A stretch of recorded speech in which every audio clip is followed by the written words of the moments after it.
이 시대의 역사학자 전우용 교수님 나오셨습니다. 안녕하세요. 네, 안녕하세요. 예, 메디치 미디어 시청자분들께 인사 한번 해주세요. 글쎄 좀 안녕하세요라고 인사를 들었고 저도 이제 안녕하세요라고 인사를 드렸는데 19세기 말에 우리나라에 왔던 서양인들 기록을 보면 네. 인사말이 안녕하세요가 아니었어요. 뭐였나요? 뭐 또 봅시다. 아니면 이제 진지는 잡수셨습니까? 댁내 무탈 하십니까? 네, 뭐 네. 인사말이 굉장히 여러 종류였죠. 옛날에 이제 우리 기억하는 인사말이 있을 거예요. 부모님 일어나시면 기침하셨습니까? 기침하셨습니까? 예. 또 편지 쓸 때는 기체 후일양 만강하시옵니까? 네. 뭐 인사말이 많았는데 이제 일본이 한국을 강점한 직후 일본인들이 만든 일본인 관리들을 위한 조선어 안내서가 있어요. 예. 거기는 조선인들의 인사말이 거의 안녕하세요로 통일이 됐고요. 이런. 해방 이후 미군이 만든 이제 한국어 교본이 있어요. 네네. 거기도 이제 한국어 인사말은 안녕하세요로 통일이 됩니다. 안녕할 수 없는 세월을 살다 보니까 안녕하세요라는 말로 이제 다들 그 인사를 대신하게 된 게 열사늑약 이후의 일로 추정이 돼요. 지금 딱 우리가 안녕하지 못한 세월을 살고 있다는 느낌이 들어서 이제 지금 상황이 을사늑약 이후 나라가 망해가던 시점 같은 느낌이 들어서 안녕하세요라는 인사를 드리기가 송구스럽습니다. 예. 반갑습니다. 저 다시 할래. 환영합니다, 교수님. 예. 네. 감사합니다. 예, 바쁘신데 메디치 미디어 유튜브에 처음 나오시죠? 네. 출판사 메디치 미디어는 아시겠지만 유튜브 하는 거 알고 계셨어요? 몰랐습니다. 모르셨죠? 네. 놀라셨을 것 같아. 저는 교수님하고 그냥 기자할 때 제가 부끄러워서 전공이 국사학이란 말도 못하고 이렇게 뵀던 기억만 본 적 있으세요? 저기서 서천에서 그러셨구나. 서천에서 그 집에서 예. 봤지요. 예. 자, 어쩐지 낯이 익더라니 제가 기억력이 좀 없습니다. 우리 전 교수님이 오시다니까 메디치 미디어 출판실이 난리가 났어요. 저 출판팀이. 그래서 제가 원래 질문지를 드렸어요. 그리고 답장 안 받고 그냥 말씀하시는데 절 보고 출판실에서 아니 본부장님 이번에는 3초 질문 안 하세요? 이러시는 거예요. 이런 거 제가 아니 어떻게 엄중한 시국에 귀한 분을 모셔놓고 3초 웃긴 질문을 한단 말이야. 저도 생각을 못했던 거예요. 이것도 선입견. 근데 못할 이유가 없다. 하자. 그래서 예를 들면 시작합니다. 3초 질문은 트위터보다 더 짧게 대답하시면 되는 거예요. 빨리. 자, 전우용. 이름은 누가 지어주셨나요? 할아버지요. 무슨 뜻이에요? 이건 3초 만에 대답 못해요. 아니. 대답 하나 둘 셋 2, 3초를 말하는 거니까 말씀하십시오. 그러니까 한국인의 이름 중에 자기 이름은 한 글자밖에 없어요. 원래는요. 성은 가문 표시고요. 네. 그다음에 학렬자는 그 가문 내 위치 표시예요. 예. 그리고 나서 나머지 한 글자가 이름이거든요. 그쵸. 그래서 제 이름은 용이에요. 원래 이름은 네. 저만 가지고 있는 글자는 이제 저희 집안에서 이 글자고요. 이 용은 얼굴이라는 뜻도 되지만 받아들인다라는 뜻이기도 해요. 용납 이런 말 쓰죠. 관용. 네. 예, 그럴 때 쓰는 용입니다. 그러니까 많이 받아들여라 이런 뜻이죠. 네. 목소리가 나긋나긋하시대요. 진짜 나긋나긋하세요. 자, 전우용의 시사상식, 망월패견. 버릇 나쁜 개는 어떻게 다뤄야 할까요? 요즘엔 그러면 안 돼요. 뭐 할지 나 막 떠올리던데. 옛날에야 뭐 미친 개에게는 몽둥이가 약이다 이런 말을 썼지만 요즘은 이제 개 때리면 안 되죠. 안 되죠. 동물학대가 되죠. 어떻게 다뤄야 되느냐? 뭐 개 훈련사한테 보내야죠. 근데 개는 그래요. 개는 개 훈련사가 행동을 쉽게 교정할 수가 있어요. 사람은 안 그래요. 맞아요. 개와 사람이 다르거든요. 근데 네. 요즘에는 무슨 사람 행동도 쉽게 교정할 수 있는 것처럼 이렇게 주장하고 또 그렇게 믿는 사람들이 늘어나고 있어서 대표적으로 우리 윤석열 대통령 네. 이 문제죠. 이게 인간에 대한 기본적인 상식이 없어서 나타나는 현상이거든요. 알겠습니다. 일단 때리면 안 되고요. 네. 소셜에서 아주 유명한데 이제는 오프도 유명하실 것 같아요. 길 가다가 알아보는 사람 있나요? 많죠. 아우, 네. 자, 역사학자로서 윤석열을 얘기한다면? 김한수. 글쎄요. 오늘 밤 정말 어려운 질문이네요. 어려운 질문인데. 예, 어려운 질문인데 여기다 하면 안 되는 거지. 이따가 말씀을 좀 드릴지 모르겠지만 네. 우리가 선악이라는 개념 자체는 굉장히 간단해요. 그리고 이제 악은 사실은 우리가 참 미워한다 이렇게 얘기를 하지만 사람한테는 다 선악이 있어요. 어떤 사람은 선하고 어떤 사람은 악하다가 아니라 예, 예. 사람마다 다 선악이 공존하고 동의합니다. 있거든요. 네, 네. 조금 더 이제 악이 많으면 악인이라고 그러고 조금 더 선이 많으면 선인이라고 그러죠. 근데 이제 악을 좀 이제 두드러지게 거리낌 없이 표현할 때는 이제 몇 가지 앞에 다른 글자를 붙였어요. 예를 들어서 사악, 간악, 흉악, 토악 이렇게. 네, 네. 사악은 굳이 보자면 이제 공갈범에 가까워요. 자기의 악을 드러내면서 상대를 겁주어서 자기 사익을 취하는 자들. 사악하다고 그러죠. 간악은 사기꾼에 가까워요. 네. 남을 거짓말로 속여서 네. 간사한 말로 속여서 사익을 취하는 자. 네. 흉악은 강도에 가까워요. 네. 그냥 흉포함을 그냥 흉악함을 드러내면서 네. 악을 드러나면서 남의 걸 갈취한 빼앗는 자. 이걸 다 합친 걸 포악이라고 그래요. 네, 근데 네. 포악은 보통 사람은 못 하고요. 권력자들이 할 수 권력자들이. 있어요. 근데 윤석열을 한마디로 얘기하다 그러면 저는 포악이라고밖에 얘기할 수 없겠어요. 오, 네. 자, 트위터 지존이세요. 잘하는 방법은? 이제는 지존은 아니죠. 뭐 제가 트위터 하다가 이제 트위터를 사실은 이제 서브로 네. 이건 좀 주변적인 좀 SNS로 좀 옮겨 놓은 게 꽤 됐어요. 그럼 1위는 뭐예요? 주로 이제 페이스북을 저도 하죠. 페이스북에서 뵙죠. 네, 근데 아직도 많은 분들은 트위터 지존으로. 지존이야 뭐 방법. 예전에 이회수 선생이었죠. 잘하는 방법.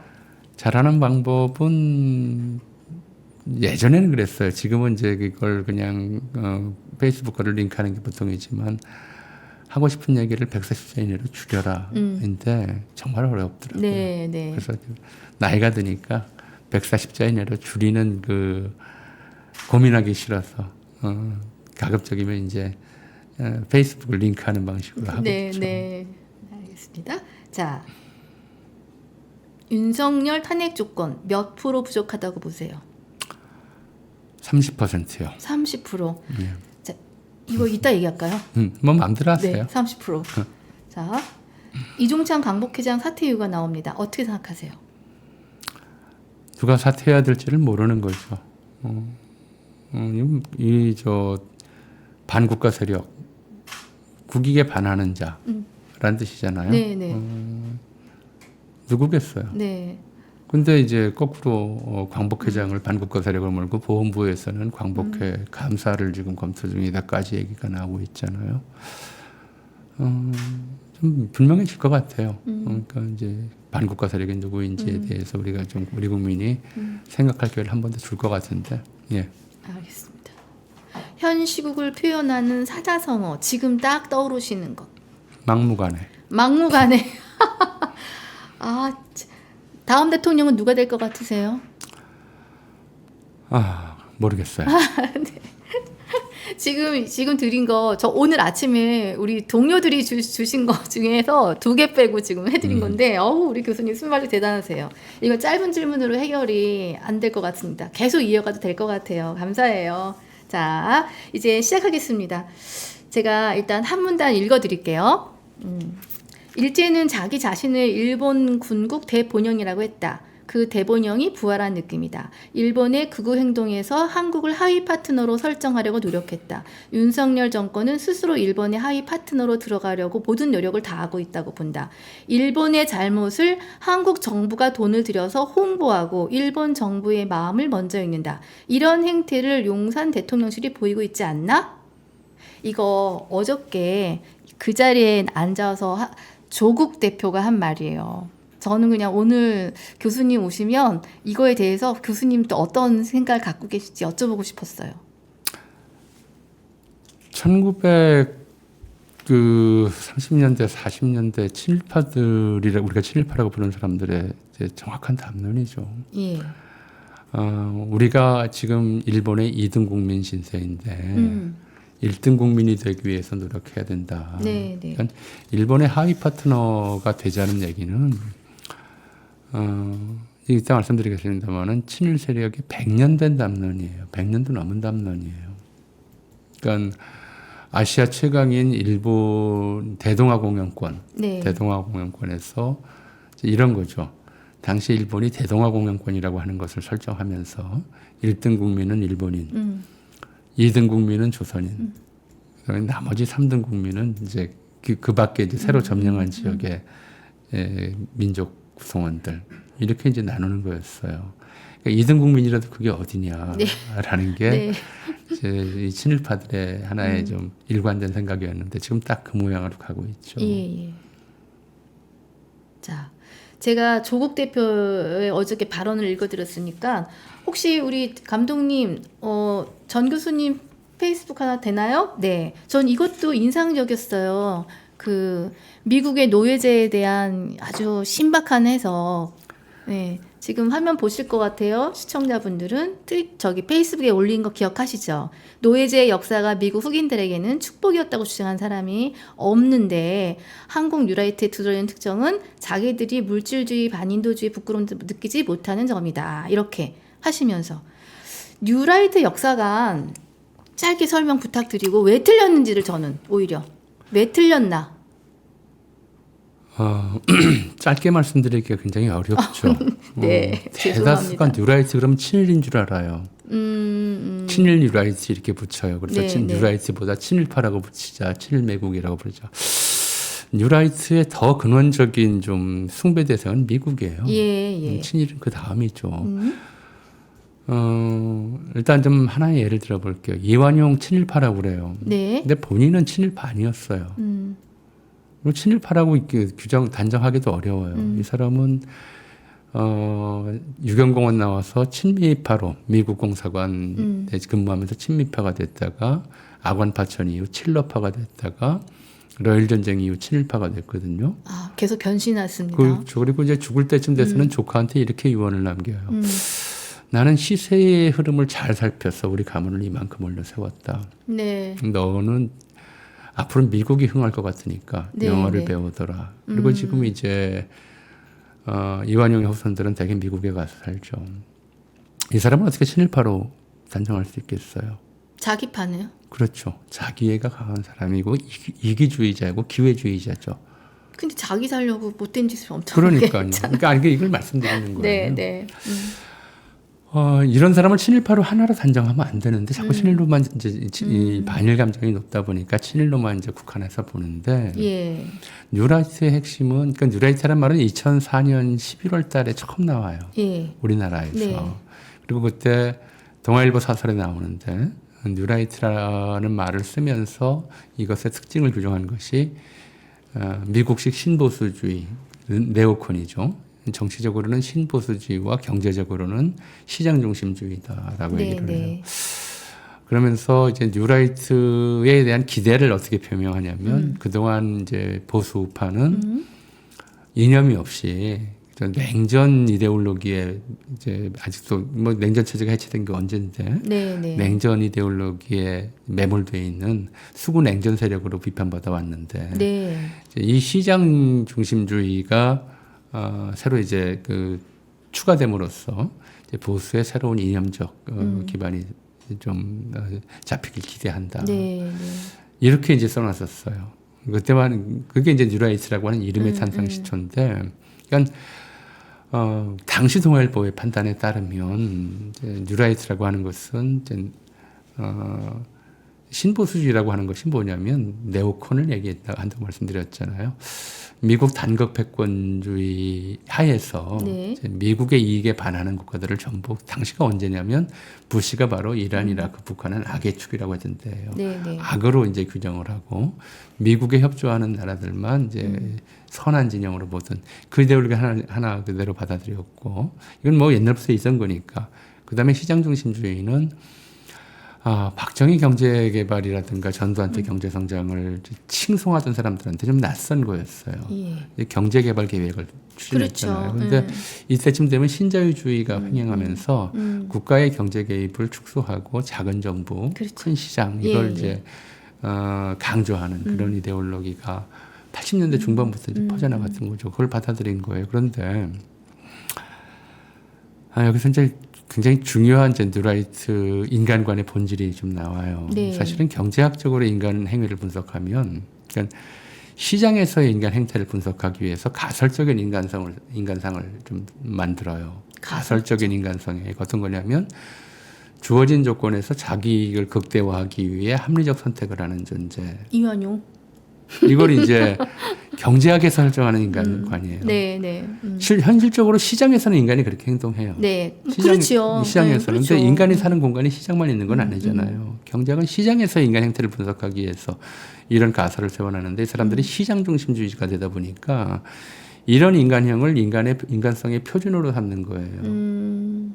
이런 인간형을 인간성의 표준으로 삼는 예를 들자면 사람은 뭐 예를 들어서 뭐 좀 멀쩡하게 좀 양복 입고 다니던 회사원도 예. 예비군복 입혀놓으면은 뭐 양아치가 된다는 말이 있듯이 시장에서 하는 행태와 예를 들어서 뭐 극장에서 보이는 행태와 아니면 뭐 공공시설에서 보이는 행동이나 사람들의 행동 양식이 다면적이에요. 그리고 상황에 따른 이제 뭐랄까요 인간성의 표현 방식도 달라요.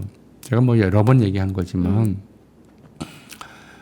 물에 빠진 사람을 봤을 때 네. 사람들은 어떤 행동을 보이나 굉장히 다양한 스펙트럼이 있어요. 위험을 무릅쓰고 뛰어들어가서 구하려는 사람, 아니면 뭐 밧줄을 찾아서 던져줄 거나 아니면 뭐 튜브라도 좀 찾아보려고 두리번거리고 애쓰는 사람, 어쩔 줄 몰라서 그냥 발동동 구르는 사람, 자기가 어쩔 수 없다고 못 본 척하고 그냥 가는 사람. 그리고 이제 끝으로 저는 끝이라고 생각을 했었는데 끝이 아니더라고요. 네. 끝으로 헤엄도 못 치면서 왜 물에 들어갔다가 적구를 당하냐고 오히려 이제 죽어가는 사람을 비난하는 사람. 예.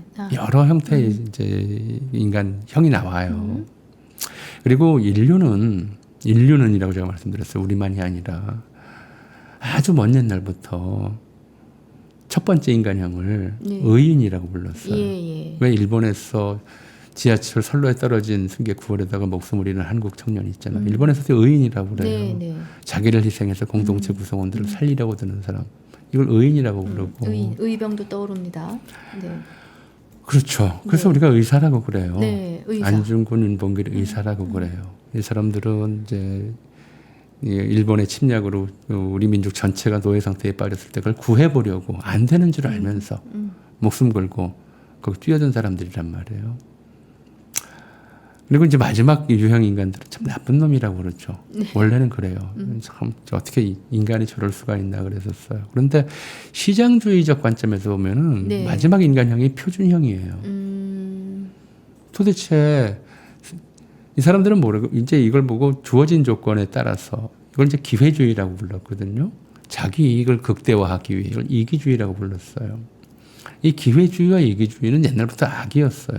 인간이 지조가 없다. 이 기회주의가 되는 것이고 아무리 자기께 돈이 좋아도 남의 걸 뺏어가면서 남을 해쳐가면서 자기 이익을 추구한다는 것이 저게 말이 되는 거냐.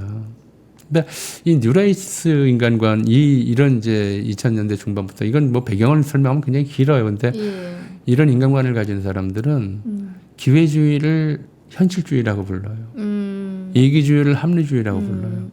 그리고 이 기회주의와 이기주의에 따라 행동하지 않은 사람들이 비합리적인 거예요. 그래서 이상하게 보이죠. 자기가 볼 때는 일제강점기라는 주어진 조건에서 자기 이익을 극대화하기 위해 합리적 선택을 한 사람이 누구예요? 그게 친일파들이에요. 그러니까 그때부터 친일파들을 계속 이제 면죄부를 주거나 복권시키고 오히려 친일파 덕에 우리가 이만큼 사는 것이다라는 담론을 만들어 유포시켰고요. 아주 멀쩡한 인간관을 가지고 설명하는군요. 그리고 이제 보면 의사나 이제 이런 사람들 의인들은 전체 인구의 0.1%도 안 돼요. 그래서 안 되죠. 비정상으로 보이죠. 이번에 테러리스트 김구라는 책이 나왔잖아요. 그렇게 보여요. 미친놈들 아니야. 1번이 볼 때는 5번이 나쁜 놈인데 5번이 볼 때는 1번이 미친놈이에요. 그러니까 저런 인간들을 존중하면은 그래봤자 사람들이 저런 인간들을 존중하게 되면 사회를 혼란시키고 분열시키고 시장 발전을 가로막고 이렇게 된다고 생각을 하는 거예요. 인간성의 표준을 5번으로 두려고 하는 거죠. 이기주의자들로. 그렇죠. 본인이 그러니까 본인들이 기회주의와 이기주의에 충실하다 보니까 그게 이제 그런 이기심이 역사를 발전시킨다는 믿음으로 또 그런 네. 논리를 만들어 놨어요. 그런데 제가 이제 5번이 끝인 줄 알았다라고 말씀을 드렸잖아요. 네. 근데 이게 표준이 되면 네. 언제나 표준보다 더 나쁜 게 나와요. 또 뭐가 있나요? 그래서 인간성의 최저선이 계속 밑으로 내려가는 거예요. 네, 우리가 세월호 때 보면 네. 자식 죽은 이유는 알지 하고 단식하는 부모들을 보면 위로는 못 해줄 망정. 최악의 인간이라면 저런다고 뭐가 되나 이렇게 혼잣말을 짓거리고 지나갔을 거예요.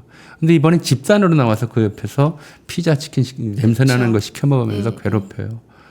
이건 독재 정권 시절에 또는 일제강점기에 이 고문하던 자들, 뭐 정보기관 요원이라든가 경찰이라든가 이 자들이 사람들을 굶기고 물도 안 주고 고문하면서 그 옆에서 음식 시켜 먹는 고문 방법이에요. 밀실에서 했어요. 근데 이 자들은 이제는 백주 대낮에 나와서 해요. 그러니까 굳이 보자면 물에 빠진 사람 보고 비난하던 차원을 넘어섰어.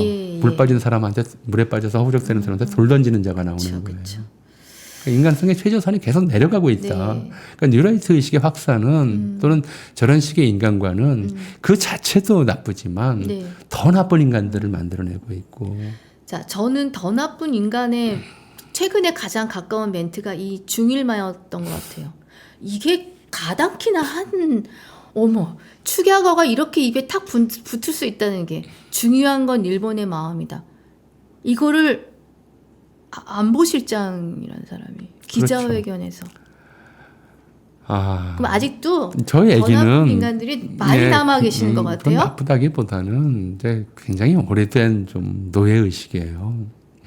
노예의식. 예, 이제 이광수나 윤치호나 이런 사람들이 친일할 때 1940년대, 30년대 이제 그런 얘기를 했어요. 뭐 다른 사람들도 다 친일파들이 그 당시에 똑같은 얘기들을 했는데 이렇게 우리가 한국신민의 서사 외우고 창씨개명에 따르고 예.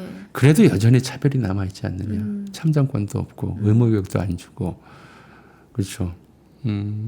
임금도 더 낮게 주고 예. 일본인이 조선에 와서 근무하면은 외지근무 수당을 주는데 조선인이 일본에 가서 근무하면 더 낮은 임금을 주고 이렇게 이제 항변을 하는 사람들이 있어요. 그럼 이제 우리가 먼저 최선을 다하고 일본인이 되기 위해서 최선을 다하고 그러고 나면 일본도 마음이 움직일 것이다. 이게 이 사람들의 발언이었어요. 가정교육을 그렇게 받았나요? 아니면 역사교육을 그렇게 받았나? 어디서 받아요? 저도 그렇게는 안 배우잖아, 공교육에서. 아무리 우리가 대충 배웠어도. 말씀드렸듯이 이 뉴라이트는 언제나 승자들의 세계관이에요. 그리고 가해자들의 세계관이에요. 그러니까 피해자에겐 공감을 못해요. 네. 피해자들에겐 네가 잘못해서 된 거 아니냐라고 생각을 해요. 우리가 식민지가 됐으면 우리 탓이다가 되는 것이지. 누리 능력이 없고. 일본 탓이 아닌 거예요. 늘 그래요. 감사하죠. 그러니까 항상 해주셔서. 역사적으로나 현실적으로나 가해자의 편에 서요. 그래서 중요한 것은 가해자의 마음이 되는 거예요. 피해자의 마음이 아니라. 이게 이 사람들의 철학에서 인간관에서 나오는 거기 때문에 너무나 당연한 얘기죠. 그러니까 우리가 이걸 이광수나 윤치호가 그런 얘기를 했을 때 분개했는데 네. 이 사람들이 얘기를 하면 좀 분개의 강도가 좀 달라지죠. 자, 교수님은 오래 공부하신 학자시잖아요. 어쨌든 이렇게까지 말할 수 있는 세상이 된 데는 그렇게 말하는 자들이 많아진 거고 많아진 자들이 권력에 많이 올라가 있는 것 같아요. 혹시 이들을 육성하는 공공연한 뭐가 있나요? 이제 몇 가지만 좀 말씀을 드릴게요. 첫 번째로는 뉴라이트 역사관이 기득권 세력에게는 굉장히 좋아요. 어떤 점에서요? 근데 남을 밟고 또는 이제 기회주의적으로 처신하고 이기주의적으로 행동하고 근데 우리가 역사적으로 형성된 인간관에 따르면 기회주의와 이기주의는 나쁜 거잖아요. 나쁜 건데 이게 좋은 거라고 얘기를 해준단 말이에요. 그렇죠. 합리적인 거지. 합리적이고 현실적인 거라고 이제 얘기를 해줘요. 그러니까 자기가 했던 일들에 대해서 사람인 이상 교육에 뭐 결과이든 아니면 인간 DNA에 내려온 것이든 간에 양심의 가책이라는 게 없을 수가 없어요. 네. 내가 이래도 되나? 그렇죠. 근데 이걸 없애줘요. 뉴라이트 인간과는 양심의 가책을 없애줘요. 그러니까 뉴라이트 인사들이 뭐 그런 얘기를 하잖아요. 양심에 비추어 부끄러울 게 없다. 네, 네. 부끄러운 일 한 적 없다. 양심이 없는데 부끄러움이 어디 있겠어요. 첫째로는 이제 이 부끄러움을 없애준다고 하는 게 있고요. 두 번째는 이 정권에서 특히 심하게 드러나는 것이 예. 사실은 그 이전에 뭐 이명박 정권 때부터 뉴라이트가 사실은 우리 사회를 지배해 왔다고 보는 게 저는 맞다고 봐요. 이건 뭐 단지 친일의 문제에 국한하는 게 아니기 때문에. 네, 네. 근데 이제 또 하나는 뭐냐면 검찰 정권이라는 거예요. 네, 그렇죠. 전 직업병이라고 생각해요. 아, 직업병. 네. 이 사람들은 맨날 악당만 보거든요. 그러죠, 그죠. 맨날 악당들만 그러니까 범죄 안 저지르고 사는 사람들은 직업상 만날 일이 별로 없어요. 다 예비 범죄자들이야. 범죄자나 예비 범죄자니까 악인이 표준이라는 생각을 저절로 갖게 돼요. 악인이 표준이라는 생각을 저절로 갖게 되고 그거보다 조금 나으면 예. 사회의 평균보다도 한참 아래인데 자기가 훌륭한 사람이라고 착각을 해요. 그렇게 돼 그게 있어요. 훨씬 많을 것 같으네요. 그게 직업병이에요. 그래서 이런 좀 인간형을 만들어지고 있으니까 사실 우리 사회 기득권층에게는 이미 2004년 5년 뉴라이트 전국연합이 만들어질 때부터 뉴라이트는 하나의 이제 종교처럼 됐어요. 그리고 실제는 뉴라이트가 뭔지도 모르면서 네, 거기서 네. 말하는 시장주의가 뭔지도 모르면서 이 우파는 글로 가야 된다라고 해서 글로 몰려든 사람도 굉장히 많고요. 한번 보죠. 이번 광복절 독립기념관 인사파동이라고 네, 하죠. 네. 독립기념관장 인사파동 또 윤 대통령이나 이제 김태효 씨 발언파동인데 대통령과 국민의힘 지지율은 2% 정도 줄었어요. 여전히 30%예요. 어떡하면 이 30% 중에 제가 볼 때는 80% 정도는 예. 친일파 아니었어요. 네, 네. 친일파 그럼 막 싫어하고 화내고 욕하던 사람들이었어요. 근데 요즘 어떤 담론이 유행하고 있냐면 좌파가 반이라니까 우파는 친일해야 된다. 뭐래. 이렇게 주장들을 하는 사람이 나오고 있어요. 극우 유튜버들이 이렇게 주장을 하고 거기에 따라가는 거죠. 불과 몇 년 사이에 지난 2년 넘는 사이에 이제 뭐 3.1절에 일장기 내거는 사람, 맞아요. 광복절에 우길기 네, 들고 네. 나오는 사람, 몇 미친 년안 사람이 됐죠. 그랬어요. 예. 근데 이제 이게 공공연해졌어요. 그리고 굉장히 빠른 속도로 확산할 거예요. 사실 윤석열 정부가 노리고 있는 것은 이게 일반적인 정치적, 좀 정치공학적이거나 정치적 이해득실로 따지자면 좀 어리석은 짓이에요. 몇 퍼센트라도 지지율이 빠지는 결정이거든요. 네, 행위거든요. 네. 근데 궁극적인 목적은 그게 아니에요. 한국의 친일파를 이 30%를 만들어 놓는데 목표가 있는 거예요. 최소한. 30%. 지금 윤석열 지지하려면 친일파가 아니면 안 돼요. 친일파가 아니면서 어떻게 윤석열 대통령을 지지할 아니, 수 그러니까 있겠어요? 지금 지지하시는 분들이 정말 한번 자문을 해보면 좋겠어요. 자문해서 친일파가 되는 거예요, 지금. 설마. 아직도 모르는 거 아닐까요? 아니요.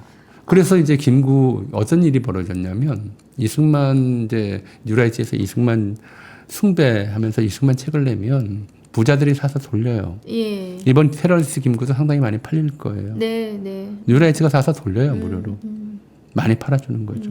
그러면 이제 그런 처지도 아닌데 네. 일반 서민인데 우리 사회의 이른바 지도 세력은 지도 상류층은 뉴라이트구나. 나도 뉴라이트가 돼야지. 네, 네. 이렇게 생각이 흘러가요. 제가 아는 분 얘기를 좀 전달해 드릴게요. 예. 이분은 이제 80쯤 됐고요. 4.19 때 고등학생이었어요.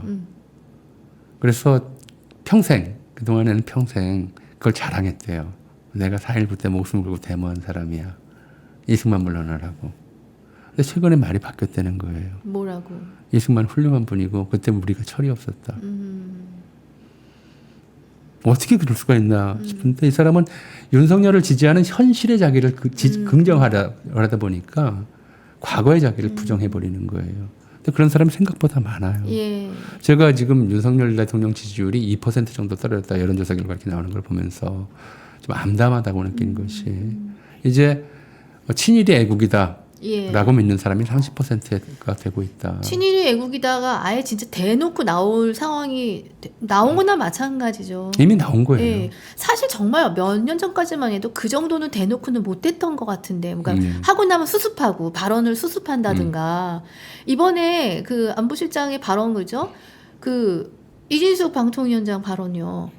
광복절이 올해가 몇 회인지 아시나요? 라는 이혜민 의원 질문에 어머, 몇 회를 답을 하는 게 아니라 광복인지 건국이 논란이 있으니 답을 못 하겠다라는, 그게 기회주의예요. 이게 국회에서 그런 답이 가능한 전형적인 세상이에요. 기회주의죠. 위안부가 강제동원인지 아닌지 답을 할 수 없다까지 얘기 나왔잖아요.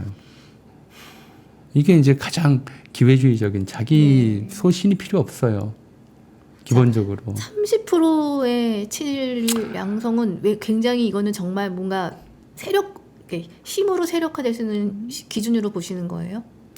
힘을 떠나서 네.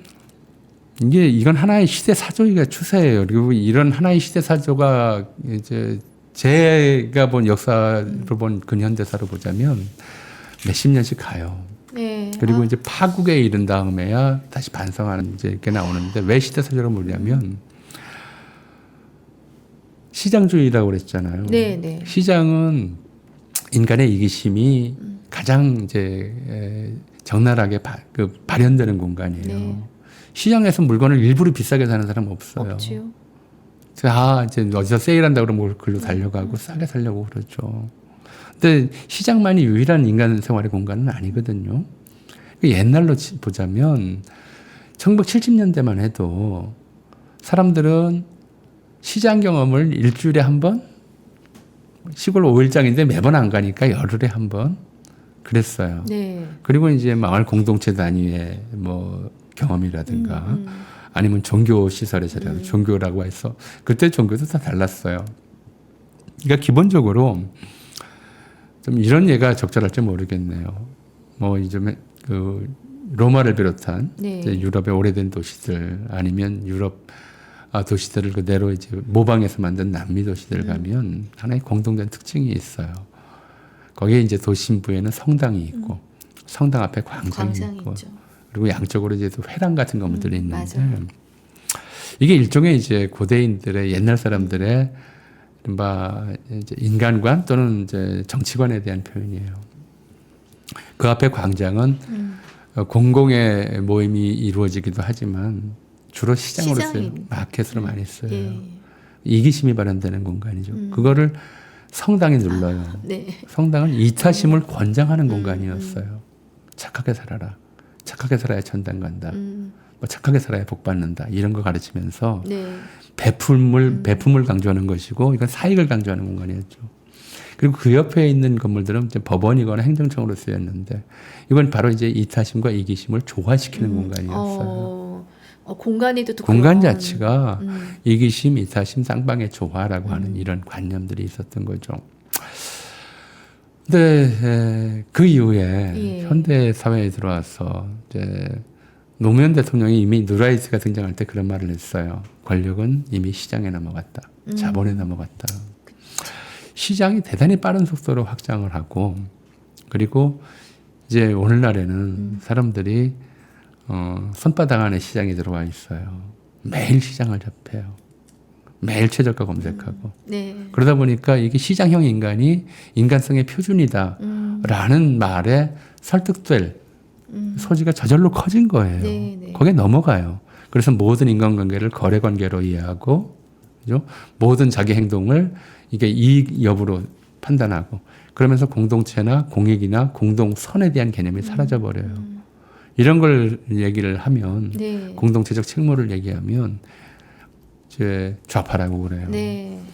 기본적으로 옛날에는 우파 좌파 나눌 때 좌파는 사회주의자, 그렇죠. 우파는 뭐 자본주의자 이렇게 생각을 했어요. 네. 근데 지금 이 사람들이 말하는 좌파는 어떤 사람이냐면 이걸 좀 보죠.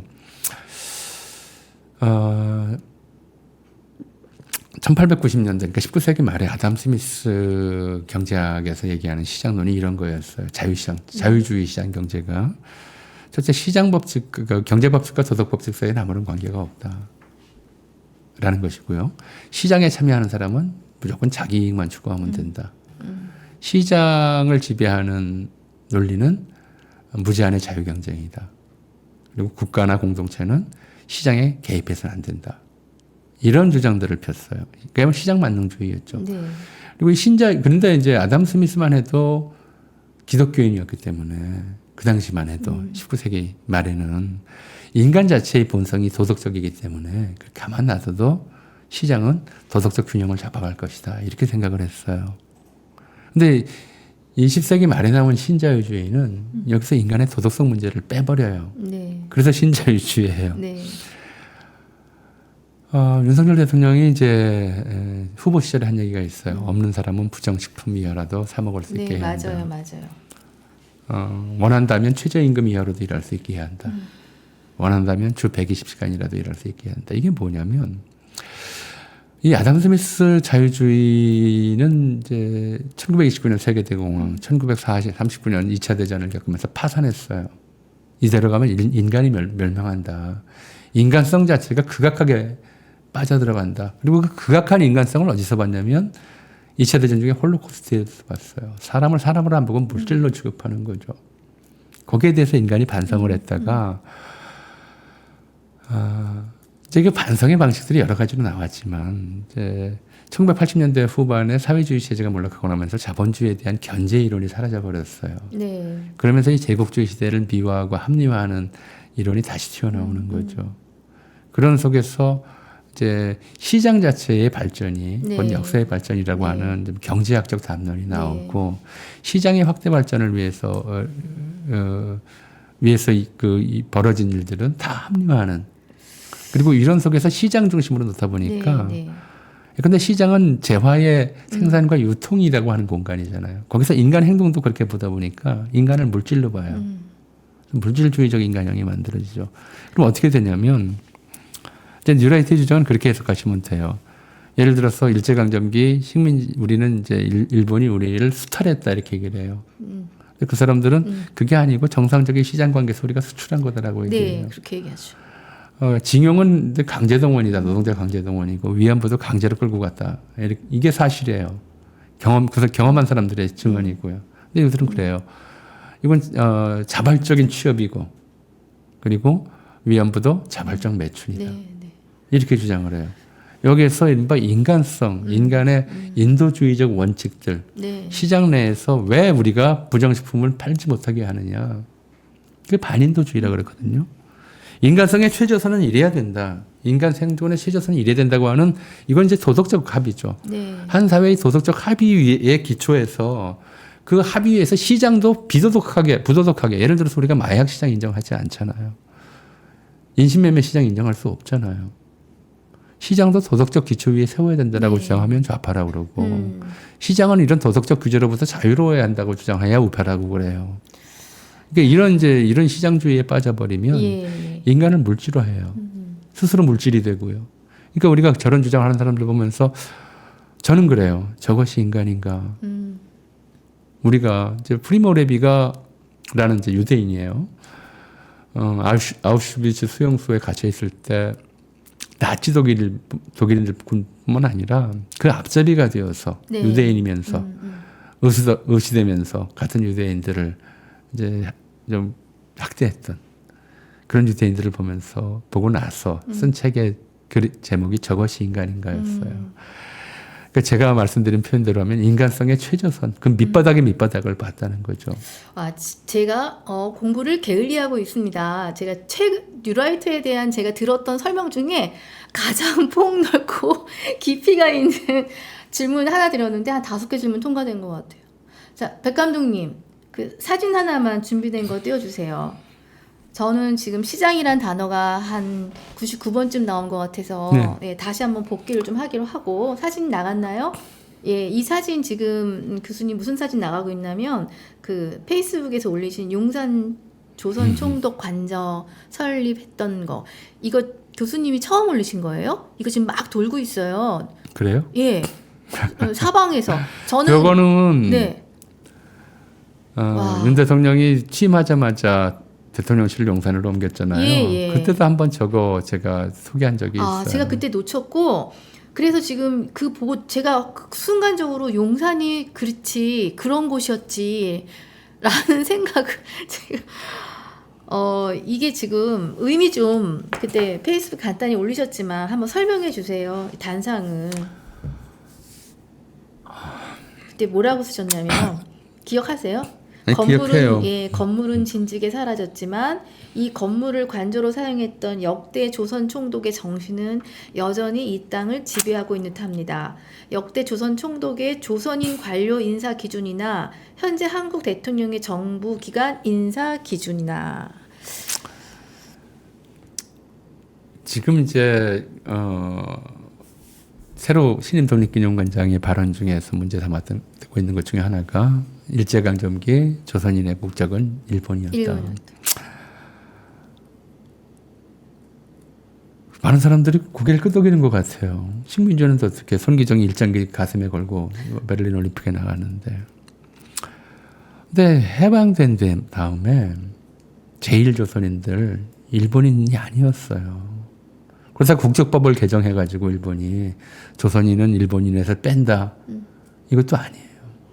맞아요. 조선적이 따로 있었어요. 네, 네. 조선적이 따로 있었고. 우리 아픈 역사예요. 예, 일본 국적을 준 적이 없어요. 일본 국적을 주려면 국적이 일본 이제 제국 헌법에 따르면 일본 국적을 가지면 일본인이 돼야 돼요. 근데 조선에서는 참정권도 없죠. 의무교육도 시행 안 하죠. 아무것도 없어요. 일본인의 자격으로이라고 부를 수 있는 건 아무것도 안 줬어요. 그러면서 이제 요구한 것이 무조건적인 충성을, 한국 시민으로서의 무조건적인 충성을 요구했죠. 그리고 충성하지 않으면 불령선인이라고 불렀어요. 말 안 듣는 사람. 그러니까 지금 이제 윤 대통령이 말한 반국가 세력이에요. 네, 반국. 예. 후대이 센징 그래서 불령선이라고 한 불렀고. 번씩 등장하는 저 예. 반국가 세력. 자기들은 이제 일본인은 1등 국민, 조선인 중에서 친일파는 2등 국민. 이제 그리고 이제 그 일본 통치를 부인하는 받아들이지 않은 사람은 비국민. 네. 그렇게 나눴어요. 국민이 아닌 사람을 자기들 스스로 이제 인정한 거죠. 그러니까 그 말 자체도 사실은 팩트가 아닌 거예요. 아니죠. 그러니까 진짜 생각하고 싶은 대로 생각하는 거예요. 네. 그래서 이제 이런 정도인데 네. 이제 지금 용산 조선총독부의 정신이라고 하는 게 바로 그런 거였어요. 친일파 아주 이제 뭐랄까 노골적으로 자기의 친일 성향을 드러낸 사람들은 이제 고위 관료도 될 수 있었어요. 뭐 조선총독부 국장급 그리고 각도의 지사급 물론 지사 중에서도 함경남도지사라든가 전라북도지사라든가 군사적으로나 정치적으로 덜 중요한 곳에 이제 조선인 몫으로 하루를 해줬어요. 네. 그런 게 될 수 있었지만 그런 게 아니면 이제 국민 취급을 못 받았던 거죠. 국민의 불령선이라고 해서 항상 감시 산업의 대상이 됐던 거. 이거 나온 김에 좀 말씀을 드릴게요. 간단한 얘기인데 내신 그러죠. 네. 내신 성적 그래요. 그런 신이라고 하는 것은 관청에서 좀 상급 기관에 올릴 때 써요. 상신, 품신 이런 말 들어보셨잖아요. 결제 상신. 예, 상신, 품신. 어제도 봤는데. 내신은 뭐냐면 하급 학교에서 상급 학교에 보내는 학생에 관한 비밀 정보예요. 네. 원래 뜻이 그래요. 비밀 정보였어요? 이거는 지금도 내신은 이렇게 공개하면 안 되는 거였어요. 네. 이걸 내신이란 말을 그대로 써온 이제 한국 정부가 문제인데 이게 전두환 정권 때 썼을 거예요 아마. 그래서 이게 왜 이런 걸 만들었냐면 일본에서도 만들었어요. 이 학생 부형의 사상을 알 수가 없잖아요. 성적만 보고 뽑으면 이 사람들의 사상을 알 수가 없으니까 학교장 명의로 이 학생은 평소 품행이 불량하고 암암리의 독립정신을 고취하며 친척 중에 불령선인이 있음. 이런 걸 보내면 안 뽑는 거예요. 내신은 그런 거였어요. 그러니까 그런 것처럼 지금 이 정부가 하고 있는 게 그런 거예요. 그러니까 반국가 세력이라고 하는 말을 공공연히 하면서 이제 이른바 이 친일 행적에 반대하는 사람들을 전부 반국가 불령선인 취급하고 어떻게든 불이익을 주겠다. 국민으로 하여금 항전 의지를 뭐 하겠다는 거예요. 불령선인 때려잡기 운동 아니면 전국민 밀정화 이런 거를 좀 추진하겠다고 하는 얘기로 들려서 암담하죠. 전국민의 밀정화. 그렇죠. 예전에 우리가 그런 얘기를 했어요. 저는 어렸을 때 그렇게 배웠거든요. 네. 간첩 신고. 네. 수상하면 다시 보고. 그쵸. 뭐 이거 얘기를 했단 말이에요. 근데 이 사람은 지금 이제 공공연히 반국가 세력이 암약하고 있다. 정부가 뭐 하고 있어요? 반국가 세력이 암약하고 있으면 잡아서 처벌하는 게 검찰과 정부의 일이잖아요. 네. 알면서. 아니 그래서 거기 보면 뭐 뿌리를 뽑을 만한 뭐 방법을 강구하겠다는 워딩을 해서 진짜 이게 아니요. 뿌리를 뽑을 수도 없지만 네. 전 국민의 항전 의지를 뭐 맞아요. 불태울 맞아요. 방법을 찾고 있다 이렇게 얘기를 했단 말이에요. 반국가 세력이 있으면 국가보안법 아직 살아 있어요. 잡아야죠. 교수님 말씀 듣다 보니까 이분들이 우리를 이 나라를 일본에 갖다 바치려는 게 목적이 아니고 그냥 자기가 잘 살려고 자기가 잘 먹고 잘 살기 위해서는 그게 편하니까 그 방법이 그렇게 하려는 건가? 복잡하지 않은 사람들인가 혹시? 좀 더 크게 보자면 간단해요. 사실은 이 문제는 예. 뭐 일본이 이제 우리가 왜냐하면 지금 상황에서는 우리가 노골적 친미를 얘기하면 그건 문제가 아니라고 생각해요. 네, 그것도 그래요. 친미는 문제가 안 돼요. 한국 사회에서 너무나 당연한 거죠. 친중도 약간 위험 세력으로 받아. 친일은 이제 이게 왜 문제가 되냐면 왜 이런 짓을 하냐면 첫째로는 이게 이제 자기들 인생 철학에 맞기 때문이고요. 예, 인생 철학에. 예, 인간관에 맞기 때문이고 두 번째로는 뉴라이트가 등장했을 때 이제 어떤 우리 국제 정세가 어땠냐면 소련 동유럽 다 망했어요. 예. 사회주의 시대 망했어요. 맞아요. 그리고 사회주의라고 부를 수 있는 큰 나라 중국 하나 남았어요. 근데 이건 중국도 사회주의 아니에요. 이게 무슨 사회주의가 이런 사회주의? 중국도 아니고 북한도 아니고. 예, 기본적으로 증권 시장이 있으면 사회주의 아니에요. 네. 그건 사회주의가 될 수가 없어요. 네. 이제 이렇게 반공주의가 기반이 무너졌다 이렇게 본 거예요. 그러니까 한국 전통 우파 올드라이트라고 이제 만약에 사실 없어졌어요. 네. 올드라이트 이름 쓴 적이 없어요. 뉴라이트라는 말이 생기려면 올드라이트가 있어야 돼요. 그렇죠. 없었어요. 근데 올드라이트가 전부 뉴라이트의 흡수합병이 돼버린 거예요. 반공주의밖에 없었거든요. 네. 올드라이트에는 거기에 이제 시장주의를 결합한 것이 뉴라이트다라고 이제 자기들은 이제 주장을 하는데, 예. 근데 그때 이제 국제 정세가 어땠냐면 미국이 소련이 망한 다음에는 이제 완전히 거칠 게 없었잖아요.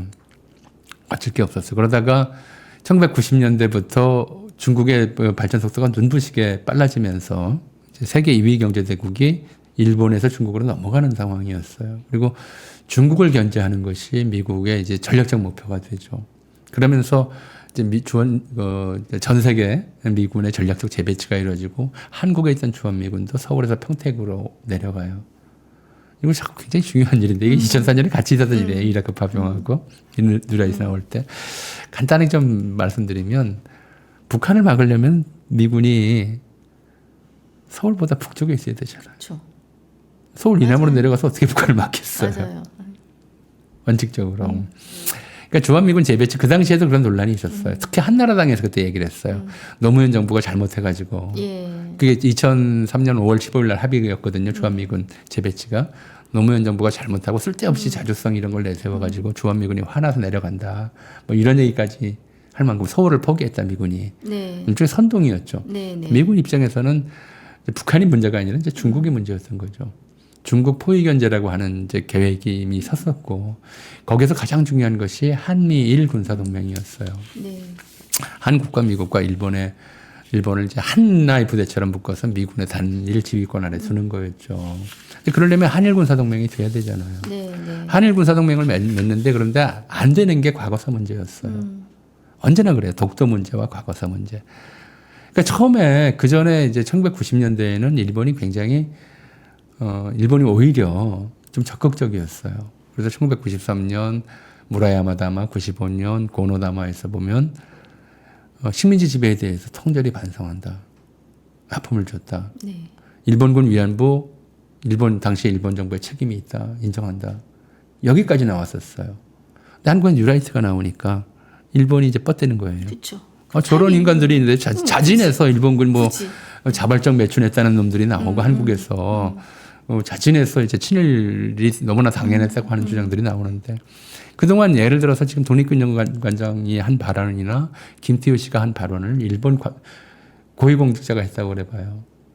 한국의 자칭 우파들 혈서 쓰고 나왔어요. 옛날엔 그랬어요. 전두환 때, 네. 김영삼 때 보면 자치 못받으리 그랬단 말이에요. 조선청사부 청사 철거한 것도 김영삼 정권이었고요. 네. 근데 지금 전혀 안 그러잖아요.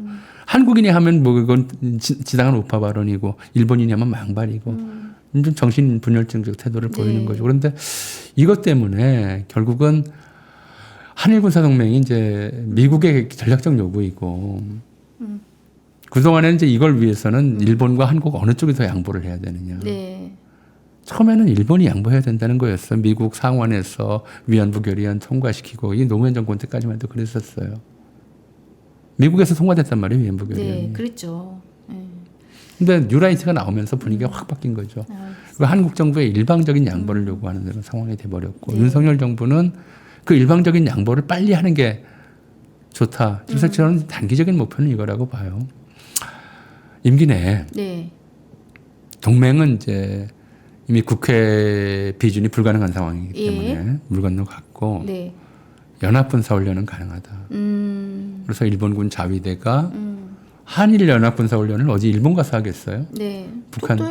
북한 막는다고 여기 휴전선 인근에서 하든가 아니면 해상 합동훈련을 독도 근해에서 하든가 분명한 목표는 있네요. 이런 선례를 남겨두는데 뭐 그런다 그러면은 또 우리 사회가 가만히 있지 않겠죠. 또 뭐 한일 합동군사훈련 반대 촛불 시위를 할 텐데 그때 일장기와 우길기 들고 나올 사람 한 10만 명 정도 모으면 자, 지금 이게 추론이지만 합리적인 근거에 의한 게 나왔습니다. 예. 자, 분명한 목표가 있고 이런 일이 벌어졌을 때 우리가 반대하면 그쪽에서 그것이 아니다라고 나올 우리 이스라엘이 나왔을 때도 기가 막혔는데 도대체 여기서 왜 네가 나오세요 그랬는데 나올 가능성 있어 보이네요. 어우, 갑자기 저 지금 최근 중에 가장 뭐 아무리 추론이나 이 표현은 처음 들어서 지금 이걸 어떻게 해야 되지 수습이 안 되는데 우리 라이브 방송 저기 시청자분들께 30분까지라 그랬는데 교수님이 차가 막혀갖고 10분 지각하셨어요.